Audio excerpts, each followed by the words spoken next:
रीलला skip नका करू। मी तुमच्यासाठी खूप सारे ऑफर आणलेले आहे। आपल्या राजधानीला येत्या 10 तारखेला 10 वर्ष जानती है हवा का रुख बदलना जानती है, हवा का रुख बदलना जानती है, और तेरे फुनकारने से कुछ न होगा, ये सांपों को कुचलना जानती है। शान हिंद साहिबा का भरपूर तालियां बजा करके इस्तेमाल करें। यहाँ मौजूद मुफ्ती आजम चौक में मालेगांव शहर में रिहाइश पजीर यूपी से आए हुए साथियों और आप तमाम, मैं जब इस चौक तक पहुंची तो रास्ते में औरतों की भीड़ नजर आई। ये औरतों की भीड़ वो थी जो केवाईसी और बैंक में लाडली बहन योजना के पैसे पाने के लिए अकाउंट में आए हैं या नहीं आए, उसको मालूम करने के लिए वो अपने सारे काम काज छोड़ के, घर के अपने बच्चों को छोड़ के गर्मी की शिद्दत में यहाँ बैठी है इंतजार में। ये सबसे बड़ी मिसाल है। जो लोग इस्लाह सियासत के नाम से मालेगांव में आए, जिनको बड़ा सहारा खवातीन का मिला, खवातीन ने ये सोचा कि ये निहाल साहब के बाद कोई है जो औरतों की हिफाजत और औरतों के कामों के लिए बोल रहा है। लेकिन अब 2024 में आने के बाद ये लगा कि वो सिर्फ बोलने की बातें थी, खवातीन के लिए उन्होंने कुछ नहीं किया। जो हुकूमत की स्कीम थी, जहां औरतों को 1500 रुपए महीने आने वाले थे, उस फॉर्म भरने में भी उन्होंने कुछ नहीं किया। और जब आज लोगों के अकाउंट में पैसे आ गए हैं, लोग परेशान हैं, तो उसके लिए भी वो कुछ नहीं कर रहे हैं, क्योंकि उनको कुछ करना नहीं है। उनको ये लगता है कि मैं कुछ नहीं करूंगा, सिर्फ मंत्री की दलाली और जी हुजूरी करने में ही वो अपना वक्त सर्फ करते हैं। अगर इतनी ही दलाली का शौक था तो कम से कम जी हुजूरी के बदले में कुछ तो मांगते।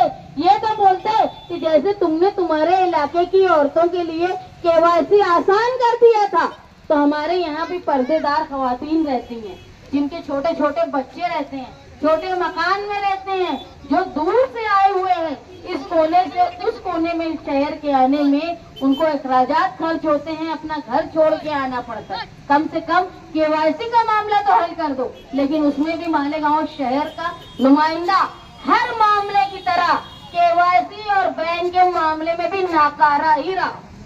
मैं इस चौक में पहुंची, मुफ्ती आजम चौक, ये ऐसे शख्स के नाम से है जो दुनिया की, हिंदुस्तान की अजीम शख्सियतों में, लेकिन हमारे लिए शर्म की बात है कि इस इलाके में इतनी अजीम शख्सियत के नाम से एक सड़क का नाम, एक चौक का नाम है, लेकिन आसपास जहां उनके नाम की तख्ती लगी है, आसपास गंदगी का अंबार लगा है। ये हमारे लिए शर्म की बात है। ऐसे मुस्लिम रहनुमा जो मालेगांव शहर में मुसलसल राज कर रहे हैं, कारपोरेशन में भी मुसलमानों का राज, अहवान में, असेंबली में भी मुसलमानों का राज, और वहाँ दुनिया की अजीम शख्सियत के तख्ती के बाजू में गंदगी होती है, नापाकी होती है। ये शर्म की बात है। ये सब देख के उनको शर्म क्यों नहीं आती? कम से कम नाम का तो लिहाज रखे। मैं आप लोगों को ये बताना चाहती हूँ कि हम जिन शख्सियत की मोहब्बत करते हैं, जिनसे रूहानी मोहब्बत करते हैं, कम से कम उनके इलाके में, उनके चौक के नाम के पास सफाई रखवाओ। तो तुम्हारे नुमाइंदे को बोलो कि यहाँ सफाई रखें। सफाई हमारा निस्फ ईमान है। आज मालेगांव शहर का मगरिबी हिस्सा और मशरिकी हिस्सा, यानी नदी के इस पार और उस पार बड़ा फर्क हो गया है। ऐसा फर्क जो बहुत एक दूसरे से दूर है। एक वक्त ये था, साथी निहाल साहब के वक्त में, जब लोग ये बोलते थे कि हमारा मुकाबला नासिक से है, हमारा मुकाबला औरंगाबाद से है, लेकिन आज हमारा मुकाबला नदी के उस पार और इस पार भी नहीं। इतना हमारे इलाके में गिरावट आ गई है। हम लोग मुसलसल बोल रहे हैं कि मालेगांव शहर में फिरका परस्ती इतनी ज्यादा बढ़ गई है, और अब फिरका परस्ती का रुख बदल गया है। ऐसा रुख हो गया है कि जहां मुसलमान आबादी है वहां डेवलपमेंट नहीं हो पाता। देखो, रास्ते अच्छे नहीं होते, गटर का गंदा पानी सड़कों पर आता है, साफ पानी घरों में, नलों में नहीं आता। 15 मिनट 10 मिनट जो है वो गंदा पानी आता है, उसके बाद साफ पानी आता है, और वक्त भी तय नहीं होता नल का कि कितने बजे आना है। मुसलसल खवातीन, एक तो 2 दिन के बाद नल आ रहा है, उसमें खवातीन परेशान रहती है कितने बजे आएगा। और जो लोगों ने कारोबार शहर के किनारे किया है, उनको अपने कारखानों में जाने के लिए बहुत तकलीफ होती है। इतनी तकलीफ होती है कि बारिश के मौसम में, या आज तो हम यहाँ खड़े हैं, लेकिन बारिश के मौसम में आना और जाना इंतहाई मुश्किल होता है। सड़कों पर हादसे होते हैं, 2 व्हीलर स्लिप होती है। ये सारी कोशिश क्यों होती है? हमारा डेवलपमेंट इसलिए नहीं हो रहा है कि हमको माली तौर पे कमजोर किया जाए, हमारे साथ ऐसी कोशिश होती है।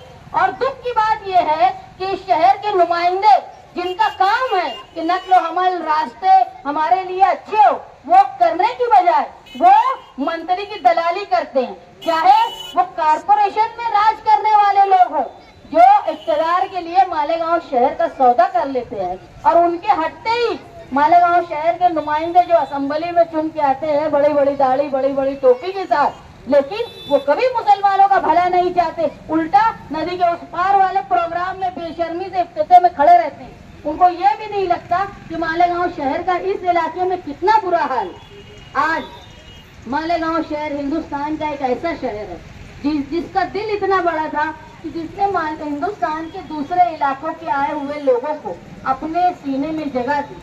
और मुसलमानों के लिए सबसे महफूज इलाका जो रहा है हिंदुस्तान में, कहीं फसाद हुआ, कहीं कैद आया, कहीं माली तौर पर रोजगार नहीं मिला, तो सबसे पहले हिंदुस्तान में लोगों ने, मुसलमानों ने कहीं अपना घर बनाने के लिए महफूज जगह समझी तो वो मालेगांव है। और आप ये याद रखो, अगर मालेगांव महफूज मस्कन है तो उसकी सबसे बड़ी वजह है साथी निहाल अहमद। कि निहाल अहमद ने मालेगांव शहर को इतना महफूज बनाया था, यहाँ कारोबार पावरलूम इतना मजबूत किया था मजदूरों को और कारखानेदारों को कि यहाँ आकर कारोबार करने वाले लोग और दूसरी जगह से यहाँ मजदूरी करने आने वाले लोगों ने ये मान लिया कि मालेगांव हमारे लिए सबसे महफूज है। और जो लोग यहाँ आए उनकी बस्तियां बसाई और उनको रोजगार दिया। अब ऐसा हो गया कि शहर बहुत बड़ा हो गया है, लोग यहाँ आ गए। मैं जिस इलाके में खड़ी हूँ वो समझ लो कि मिनी यूपी है, यहाँ आस पास सब यूपी के लोग हैं। और हम लोग भी जिस पार्टी से ताल्लुक रखते हैं वो हिंदुस्तान की पार्टी के साथ साथ एक बड़ा हिस्सा जो है वो यूपी में आबाद है। और शायद यही वजह है कि महाराष्ट्र में अखिलेश यादव जब आ रहे हैं तो सबसे पहले अगर वो कहीं आना चाहते हैं तो वो मालेगांव है। ये आप लोगों की वजह से है कि उन्होंने मान लिया कि यूपी के बाद अगर उनका घर कोई दूसरा है हिंदुस्तान में तो वो मालेगांव है। यहाँ पे अखिलेश यादव आ रहे हैं, इकरा हसन आ रही है। आप लोगों से दरख्वास्त है कि ये शानदार, इतना शानदार इस्तेकबाल उनका हो कि उनको ये लगे कि ऐसा इस्तेकबाल तो हमारा यूपी में भी नहीं हुआ जो यूपी वालों ने मालेगांव में किया। मालेगांव शहर जो एक अपनी पहचान रखता है उसमें आप लोग हिस्सेदार हो। मैं हमेशा से साथी निहाल अहमद साहब का काम करते हुए देखी कि जो लोग दूसरी जगह से यहाँ आबाद हुए उनके कागजात बनाने का काम साथी निहाल अहमद साहब ने किया ताकि वो पूरी तरह मालेगांव के शहरी कहलाएं। इसी तरह हम लोगों ने हमारी ऑफिस में तमाम ऐसे काम किए जिससे लोगों के कागजात बनाने में आसानी हो।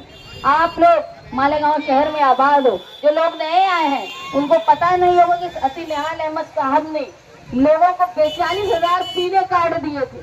उसके बाद आज किसी लीडर की ताकत नहीं है कि वो पीले कार्ड बनवा देवे।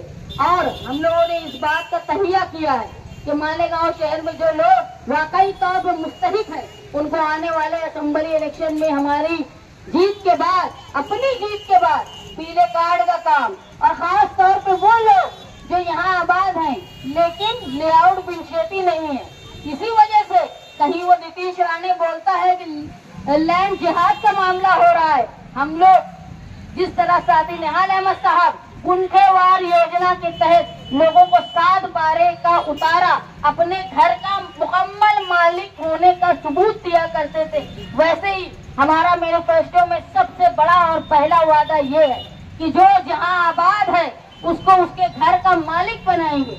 अगर गुंठेवार योजना और ये कानून खत्म हो गया है तो इसके बाद भी हुकूमत से लड़ाई करके स्पेशल तरीके से पट भर कर लोगों को अपने घर का 7/12 का योजना से मालिक बनाने की कोशिश करेंगे कि कल कोई शरपसंद, कोई योगी और जोगी इस तरह का कोई शरपसंद आकर तुम्हारे घर पर बुलडोजर चलाने की कोशिश ना करे। इसलिए सबसे बड़ा काम है कि लोगों को अपने घर का मालिक बनाया जाए। ये हमारे मैनिफेस्टो में, हमारी शरायत में है कि हम मालेगांव शहर के लिए वो काम करेंगे कि जिस तरह बदहाली में अकलियत यूपी में परेशान हुई, उनके मामूली बातों पर उनके घर तोड़ दिए जाते हैं, वैसी नौबत हमारे यहाँ महाराष्ट्र में मुसलमानों पर खास तौर पे मालेगांव में ना आए।